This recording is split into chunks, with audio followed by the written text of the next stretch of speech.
NTPC Solapur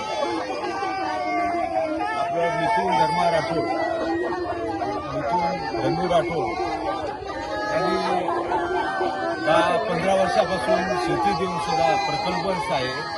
वारंवार कंपनीला अर्ज निवेदन देऊन सुद्धा कंपनी GBM त्यांचे HR कोणी प्रतिसाद देत होते. शेवटी त्यांनी त्या घेतलेल्या पैशातून मोबदला म्हणून त्यांनी शेती घेतली, पैसे संपल्यामुळे तो कर्जबाजारी झाला.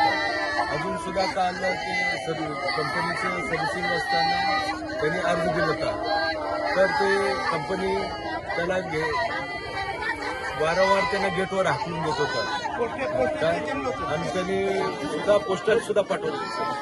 तर म्हणायचं की हा प्रकल्प शेतकरी 4 गावचे प्रकल्प शेतकरी त्यांचं म्हणणं ऐकून घेत नाही, त्यांच्या बैठका गाव पंचायतच्या बैठका घेत नाही, काय उडाउडीचे उत्तर देऊन ठेकेदार लाखोनी पैसे उचलतात मार्फत उचलून त्यांना कामावर घेतात.